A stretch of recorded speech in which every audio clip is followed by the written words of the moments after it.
1 + 2 + 3 + etc. k equal to 325. 325 எனில் 1³ + 2³ + 3³ + etc. + k கியூபின் மதிப்பு காண்க. இப்படி கொடுத்துருந்தாங்க அப்படின்னா ஃபஸ்ட்டு 1 + 2 + 3 + k etc. + k அப்படின்னா வேல்யூ என்ன கொடுத்துருக்காங்க 325. இப்போ அதே மாதிரி இங்கே கொடுத்துருக்கணும், ப்ளஸ் போட்டிருக்கணும், ஒவ்வொன்றுக்கும் க்யூப் வந்திருந்தால் க்யூப் வராமல் இருக்கிற நம்பருக்கு ஸ்கொயர் பண்ணணும். ஏன்னா இதோட ஃபார்முலாவே ஸ்கொயர் பண்ணி தான் இதுக்கு வரும். நம்ம அதை பார்க்க வேண்டாம் சரிங்களா. இதை வந்து ஸ்கொயர் பண்ணி மட்டும் நீங்கள் எழுதுங்க.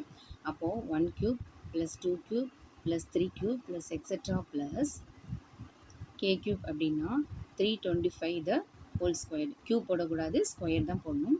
அப்போ இது என்ன வாட்டி 2 வாட்டி போடணும். 325 325 325 என்ன செய்யணும் பெருக்கணும். 325 325 பெருக்கணும் அப்படின்னா